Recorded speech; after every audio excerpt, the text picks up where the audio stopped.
Yo, what's up, everybody? It's Justin live from B2B Vault, the Biz to Biz podcast, sponsored by Nationwide Payment Systems, hosted by this guy, the Larry Zonka, payment processing himself, Alan Kopelman.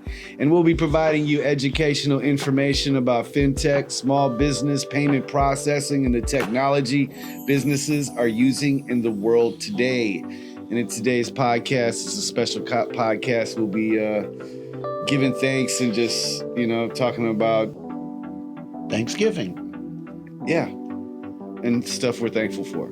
So, not much, how you doing, man? You're leaving today, the big day. Yes. Alan, well, not today, but Alan's last day in the office for 5 days? 4 days. Yeah, I miss Friday, Monday, Tuesday, Wednesday. Then it's a holiday, Thursday and Friday. Saturday and Sunday, and back Monday. There you go. That's a nice break from the office. Yeah, that's a good break. It's needed. Man, when I was sick, since I've been in Milwaukee was the last time I had like a day off. Yeah. You know what I'm saying? So it's like, and then I got sick a couple weeks ago and I was at home for that week, but dude, when I was out for the count, bro. Yeah, you were done.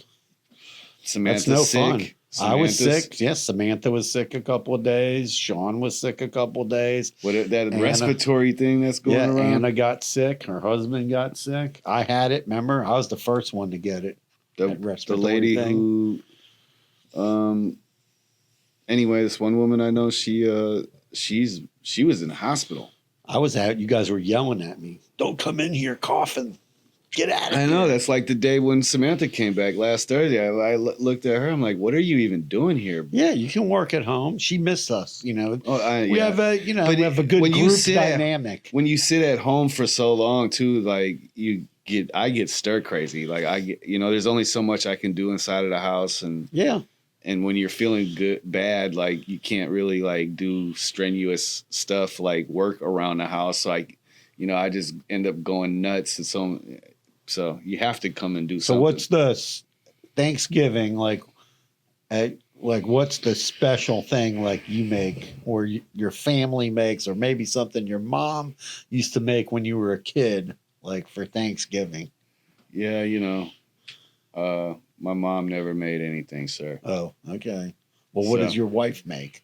My wife makes homemade mashed potatoes that I really look forward to, but that's not like so, I mean, that's why these types, Thanksgiving episodes are a little tough. I didn't have the same traditional upbringing, right? Like my grandma tried as much as she could to have like Thanksgiving dinners and stuff. And she held that together for many years, but, I miss her.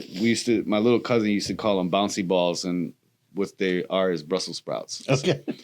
So I look forward to Brussels sprouts every year for Thanksgiving. But what do I don't eat meat, but I love to cook. So I'm always in charge of the turkey. So I usually try to switch up the turkey every year. So last year, I think I used like a teriyaki type glaze for the turkey. That's interesting. Yeah. And then, I had some like Asian type vegetables on the side. Okay. You know what I mean? To go with the flavoring. It's not just like, so, and I myself, seeing that I'm vegetarian, I used to just cop out and go to the Chinese spot and get Chinese food for myself. Okay. That's what I would do for Thanksgiving. It was actually kind of a tradition of one of me and my brothers back home in Milwaukee. We used to do that on Christmas and Thanksgiving. That was our thing. We'd go get our food, and you know what I mean? Like while everybody was enjoying their food, we could still enjoy our food. We didn't have to cook anything. No one had to cook us anything special. You know what I'm saying? Like, yeah. So, that way I'm giving thanks to them and just being, but man. I mean, our Thanksgiving is very regular schmegular, dude. I mean, we don't have this, no one eats pork in our house. So there's no like ham. My dad might bake himself a small, honey glazed ham or something. Yeah. But yeah, so we got the turkey, we got everyone. My wife makes these green beans, whatever she does to the green beans, bro, like even kids eat them. Oh, that's good. So they're obviously not healthy, but they're just delicious. So they got the other thing that I can't not have is real cranberry sauce. Like if you put a canned cranberry sauce on the table, you're a heathen. Listen, my dad used to like the gel. It's in little balls. No, that comes in a can, and he would. That's like, what I'm talking push about. Push it out. You're a heathen. No, he's a heathen. He would push it out, and then my dad would slice it up. That was so disgusting. It would still have it was gross. It still have the impression. The outline of the can. Yeah. Be all jiggly on the table. Yeah. And No, my moving dad around. would slice it up. Like, it was bro, so nasty. All you have to do is buy a bag of cranberries and boil the shit out of them and add a crap ton of sugar. Some orange juice. Maybe or some orange peels. Some orange peel. I threw an orange, like a slice of orange and a stick of cinnamon. Yeah. And call it a day, bro. Like you'll thank me. Yeah, exactly. It's not going to be so tart. It won't be so. You can make it even as sweet as you want. Yeah, you don't have to put so much sugar. You can do a little. You can use Truvia too. Yes, you can. But dude, please don't. My dad used to eat that. He used to gross everybody. My grandma, I think it's just like that older generation. They're like, I'm not boiling no cranberries while I'm baking a turkey, a ham, and my dad, et cetera. And let me tell you something else. So you know, my Thanksgiving, like, you know, I remember like when I was a little kid, you know, we would have Thanksgiving. My mom would make the disgusting green beans with the canned mushroom soup with those green bean casserole. It was so disgusting. So like, I used to enjoy. No, I'm just saying, like, I remember enjoying to eat that. But my dad actually can make a really good one. I'll bring you a small piece of it if he makes it this year. Okay. So that, you know, and then, you know, I was a chef, right? So we would be making Thanksgiving for hundreds of people. I know I was telling you a story about cooking like 80 turkeys one time for this big homeless thing. But we would, you know, make so many turkeys. Like I worked in hotels and country clubs, and you know, we'd have buffets. It gets so boring, right? Huh? It gets so boring, right? What? Cooking a turkey. Yeah, that's what the people wanted, and we'd make ham, and we'd have roast beef. You know, we'd have tenderloin. You know, filet mignon, whole filet mignon. Before I stopped eating meat, that's when I started getting funky with like cooking weird stuff on Thanksgiving. And then, you know, everybody wants the traditional stuff, the sweet potatoes. So one year I remember at my house, I took whole sweet potatoes, baked those off.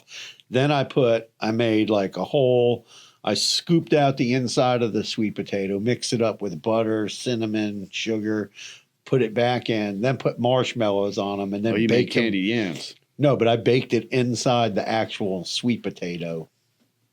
Oh, like you put the stuff back in there. Yeah. I cooked the whole sweet potato. Then I cut it open. I got you. I scooped it all out, stuffed it back in, then covered it with, you know, so you try to do different creative things, you know. I'm going to actually tell my daughter about that because she wants to she wants to be in charge of the sweet potatoes this year. I'm not going to eat it. I mean, it was a lot of work, but, you know, you cook them the day before, then scoop it all out, make the mixture, stuff it back in there, spread it open a little bit, and then everybody gets an individual sweet potato.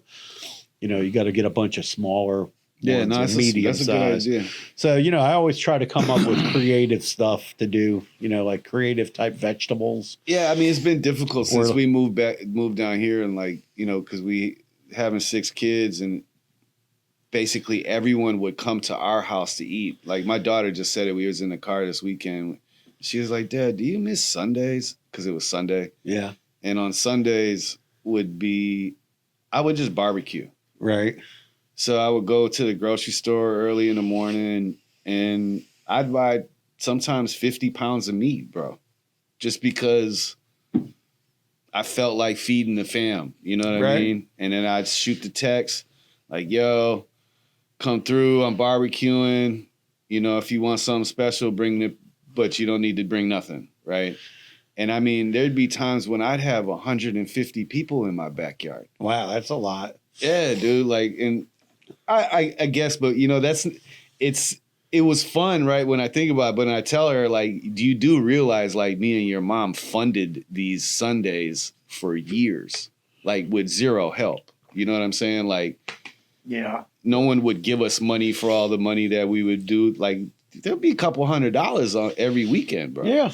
So like, yeah. So I mean, cooking for me is different because I stopped cooking for so many people. Right. It took me a really long time to like cut my recipes down.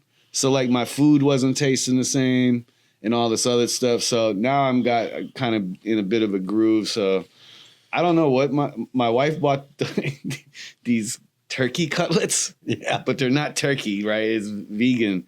I love them like for a quick dinner, but Yeah. I'm not really 100% sure I wanted to have that for Thanksgiving That's a little dinner. weird.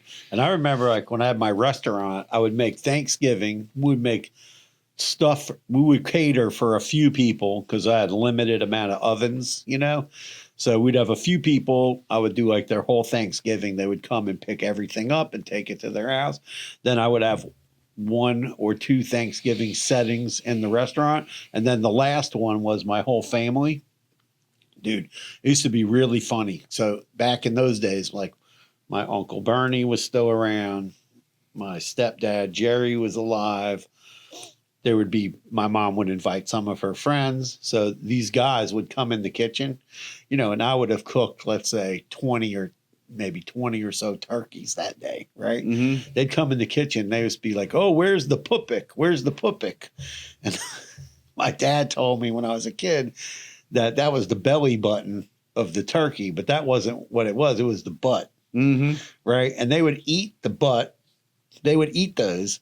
And they would eat they were like, oh, where's the turkey necks? And they were all in there. My mom would come in there and go nuts.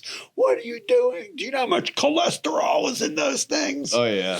And they would be in there. They would be in the kitchen. You know, oh, where's the pupiks? Where's the pupiks? And I would be giving it to them, and I'd give them all because you know people didn't want to take that home with them, the turkey necks. But I remember I worked for I remember one time this is one of the people I catered for. They were like, oh, we want the real giblet gravy, right? I don't know what that is. Oh, well, the giblets is like when you get the turkeys. I don't even know if they put yeah, no, I know. and they put all the heart and the liver and the whatever. My grandpa, that's how he ate his stuff. So they would have it all in a bag. He would get pissed if you threw that stuff away, boy. Now when you buy turkeys, it's not in there all the time. It's not.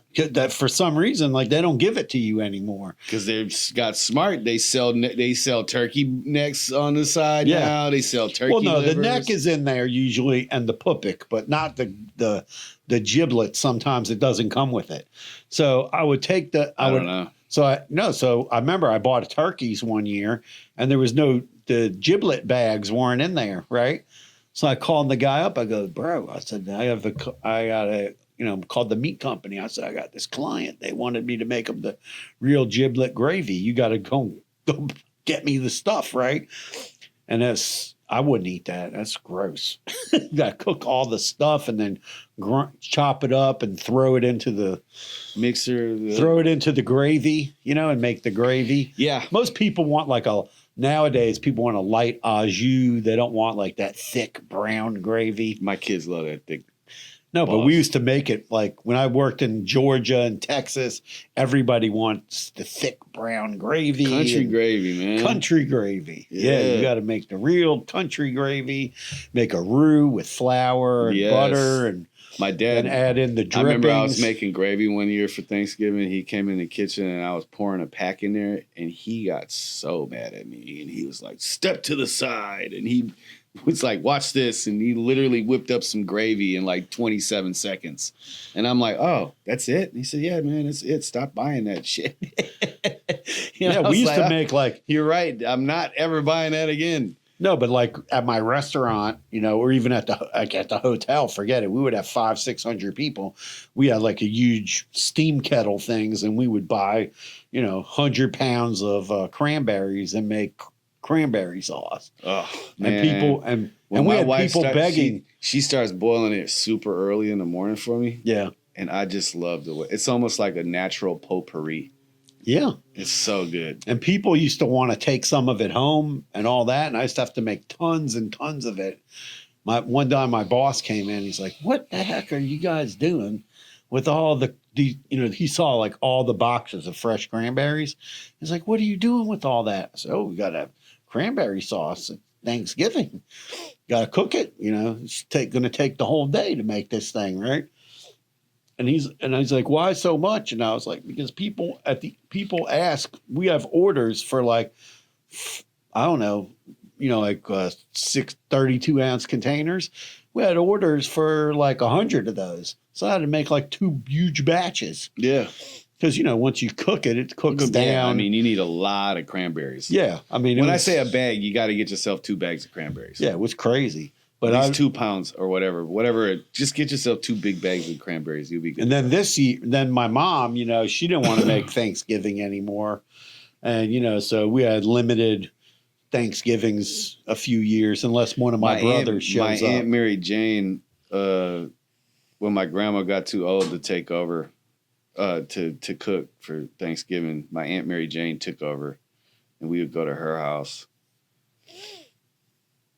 Yeah, so no, this year. Shout out to Aunt Mary Jane, Uncle Dan, my cousins, Danny Jr., Samantha, Melissa. I love you.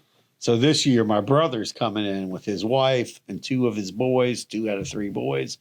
And then me and Jacob, we'll all go to my mom's, and we're getting it catered because my mom said, "You're not cooking in my house." Did you guys choose Whole Foods? Yeah, Whole Foods. And then they're going to get some items from Kosher Kingdom. I was going to tell you too, but it was I couldn't. Doris's has an organic. Yeah, my mom's all into the Whole Foods. I hear you. And it's right there in That's the only place Aventura. I shop. Well, not only, but that's where I shop. I mean, the best place to get, like, you can get, so there's a place in I guess that's Hollywood on 441. It's called Delaware Farms. And they actually have that before. They actually have fresh turkeys in there. So like when I used to cook for, like when we would make it at home, and even at the restaurant, I used to get fresh turkey. Well, I had a vendor for fresh turkeys, but you could get organic fresh turkeys at this Delaware farm, organic fresh chickens. $200 a pound. It's some stupid price. It's very expensive. That turkey at Whole Foods is expensive. Don't get a kosher turkey. One small kosher turkey, someone posted a picture today, it was like $80. Yeah, I believe it. Yeah. Mm-hmm. When I asked my rabbi about Thanksgiving, he's like, "We don't do Thanksgiving."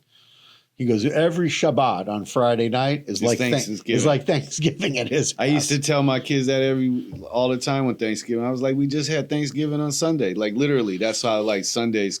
Right. Like, I'm like, especially during the summertime, bro. Oh my God. Sometimes 3 days a week. When my kids were little, we used to have like Sunday night dinner. My mom would come over. My uncles would come over. If my cousins were in town, they would all come over, and then I would cook for everybody. And I would have neighbors over, and I'd be cooking for 15, 20 people, grilling or making, whatever, pot roast, brisket. Yeah, we used to always have turkey and a brisket. I was the kid that would bring up like the Native American stuff on Thanksgiving, so no one would want to. Justin, just relax. Why are you gonna ruin everything? Why do you got to bring that up? Yeah. I don't know. I'm just. I was watching a TV show last night. I was always a jerk that way. I'm not going to be today though. No, I was watching a TV show last night, and there was a guy on there who was a native. What? I wanted to tell you, I watched the Shaq thing. Oh, you watched the Shaq thing? Oh, on HBO. So let me just finish. So there was a guy who was a Native American, and it got very uncomfortable because people were saying some stuff, and then he was having a conversation with somebody later, and he said, "Well, he goes, some people say things and they don't understand what they're saying," and I was like, and it just because you can. So I had therapy yesterday. It's very interesting that you said it because. Like I'm trying to learn how to communicate, but without the intention of hurting someone's feelings, right? Yeah. So that's really hard. Like if you've been traumatized or, if you want to bring up something that hurts you. Right. You don't want to have that conversation and then you end up hurting that person, right? You just want to communicate how you felt and how these things have altered your life, right? but you don't want to scar them. So you got to be careful with words, bro. No, and the person said, "Oh, why didn't you get mad at the guy who said something about?" The comment was like, "Oh, now we're going to be off the reservation," right? Mm-hmm. They probably didn't even know the guy was a Native American. But right, and also, is that the right wording to? They were just it was in a general comment of they were going on this group was going on a trip. And was we're going to be off the reservation. Right. So it was a general comment. The Shout guy out to said, all my Native American brothers. The guy said he didn't find it offensive, but then the girl he was talking to, she goes, "Oh, well, you didn't find it offensive from a white guy, but you find it offensive that I called you." She called him something else. And then I think we're going way left. I don't know what the hell. Whatever. But listen. All I was saying was like what happened to the Native Americans, and we have a celebration dinner on the around. Yeah, it's crazy. It's just nuts. And you know, I love all my people. Some people, but we're running out of time. Okay, so the Shaq thing was cool. I think the first episode, the first whatever, was the best one. I didn't realize how big he was when he was like 12 years old. Yeah. He was massive. At 11 years old, when he was in Germany standing up against all those kids, I was like, oh, wow, that had to be tough for him. Yeah, but he was massive. People thought he was an adult. I didn't, I always knew, because I'm a hip hop head, so I knew the song My Biological Dad Didn't Bother, right? So it was cool to hear the story behind all that. Yeah, so it was like weird because he said like this coach from the guy was the coach at LSU happened to be in Germany. Yep. He went up to the guy and the guy said, "How old are you?" No, he said to him, he said, "Oh, what do I have to do?" No, and he said, "Coach, I'm 13 years old or I'm 11 years old." And then the coach was like, "The next question I have is, where's your dad?" Exactly. And so they walk back to he wanted to get. All I wanted to say was that it was really good, and I think that if you haven't watched it, I think that if you grew up, especially in my era, if you're 40 plus, like 40, 44 years up to 44 years old, I literally watched Shaq grow up like that, like reading the Sports Illustrated for kids, hearing about him in Texas, going to LSU, getting drafted, like when he played with Orlando with Penny, dude. Yeah. Oh my God, you know what I mean? Then he went to the West Coast, like it brought me back to a time when I don't want to get too deep, but when I still enjoyed basketball. But you know what was cool? He had the LSU coach like helped him with like exercises because he wasn't coordinated. Yeah. He was having a problem, and he gave him these exercises. He was a giant. The kid's feet. He was wearing a size 15 at 11 years old. I actually saw a video of him where there was a kid who couldn't afford shoes, and he went and he saw the kid post on. Shaq does that stuff all the time, like on social. Yeah, when he got the kid, found him and found a shoe store, took him to the shoe store and got him a whole bunch of shoes and a suit for the prom and all kinds of stuff. And the mom was crying. Yeah. Kid never had any. Shaq is definitely paid it for. I mean, I see videos of him all the time. He'll be in Walmart buying stuff, which is weird. I mean, it's all set up. But he just goes there to go. He goes looking for that. Yeah, that's what I mean. And he sees like a kid in there. And he says, "Oh, your mom can't afford a bike?" "No, my mom can't afford a bike." "Okay, I'm buying you a bike today. You need a bike, a helmet, you need some shoes." And he just, hooks it all up. The one thing I forgot that he was really a cop. Yeah, he was. He was a cop in Miami. I know. He must have went to school for that. He did. But he went after that. Like when he was anyway. And just watch the documentary. Stop talking about him. Shaq, you're great. We love you. Thanks for all the stuff you've done. Shout out for winning some championships in Miami, and good for you, bro. I'm happy. The one thing in the video that sort of, it kind of surprised me was when Penny Hardaway, he kind of admitted that he messed up. You're ruining the whole documentary for everybody. He's in it. Okay, whatever. I didn't like Penny Hardaway's. I didn't like the way he was a hater. Right. He's just a hater. Anyway, Well, whatever. he Watch the Shaq he documentary on repented HBO. for it a little, maybe. Maybe. We hope so. It's none of my business. I don't No, know him we don't personally. know. I don't care. No, it was Good a very good documentary Yeah. about Shaq. Yeah, it was cool.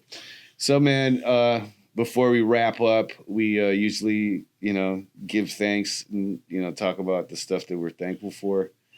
This year for me, man, was a very hard year. Mentally, I was going through a lot, and actually, it started last year. So the past couple years been really hard for me. So I'm really thankful for having the opportunity to explore that and heal from the stuff that I've been going through. It's been a long time coming, man. I have so many things to be thankful for. I'm thankful for my wife, my family, my kids, my dad, my mom, I'm thankful for all the regular stuff. I'm thankful for Alan, Thank you. He's definitely helped me along this journey. Without him, I wouldn't say none of it would be possible, but, he's definitely been understanding and worked with me to help me get better. So I appreciate you, sir. I'm very grateful for that. I'm sure you know that. I tell you that often. I'm thankful for, being here, dude, just being alive in general. I tend to self-sabotage, okay? I tend to tell myself I can't do things. I tend to say I'm not good enough, I'm not worthy, I don't deserve it. I'm not smart enough. There's a lot of things I went through, growing up. I never really had somebody telling me or encouraging me to explore the things that I dreamt of doing. So I stopped dreaming, and I've recently started feeling like I can dream again. So I'm extremely, extremely grateful for that. That's good. So I'm grateful that and thankful that my dad is still here. He had a stroke, that was really kicking my ass. There's just so much to be thankful for, man. I'm thankful that we don't have to be worrying about bombs getting dropped on us. I mean, I could keep going, bro. There's so much to be thankful for, man. There's really a lot. I'm really thankful for this Wisconsin Badgers hat from Ebbets Field Flannels. Y'all are the dude. I'm thankful for the Big L shirt. Rest in peace, Big L.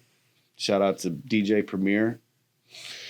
What are you thankful for, man? I'm thankful for having the opportunity to be in the business that I'm in.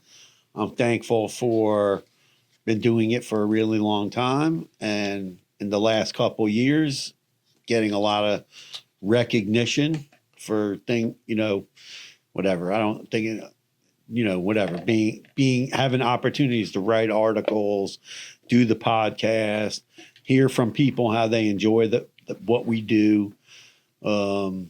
Enjoy, helping business owners every day with their business. Even I'm going out of town, I could have told 5 people today, no, I'm not going to help you till I get back, but I helped every one of them figure out some sort of problem and got somebody approved and Nice. Get their machine out to them today. So it's, I'm thankful for this business and the opportunity that it give me, all the relationships that I have with the people who work in the office with me and all the vendors that we work with, thankful for all of that. Thankful for my kids, going to go visit my daughter. And, it's always good when you see your children succeeding, and they're start to flourish. And sometimes that's a challenge when you, with children today, but both of my, my son was hard to deal with, but now I watch him flourish in life. Shout out to Jay. Yep. And I see my daughter flourish and grow in her life and all the wonderful things that she does and gives back to the community and all the different things that we do. And I enjoy giving back to the community because we get, we get things, and then it's important to give back to the community and all of that stuff and take care of the people who take care of me. Besides, and take care of the business, and we try to take care of our clients, and we're thankful for all the clients that we have, and the ability that we have to take care of them and serve them, and be part of their growth of their businesses. And I wish everybody a great Thanksgiving and holiday season and all of that. Happy Thanksgiving, happy holidays for all the holidays. Indeed. Indeed. Well, thank you guys. I hope you guys have a great holiday weekend. Enjoy your time off from work. And if you don't have time off from work, burn that place down. Not everybody I'm gets kidding. to I'm be kidding. Listen, when I was a chef, I worked. I'm kidding, but I'm not kidding. No, but I worked every holiday as a chef. And now I don't have to work holidays. So it's all good. Put in the work and you won't have to work. Well, that's what I did. So we love you guys. Peace. Peace, carpe diem.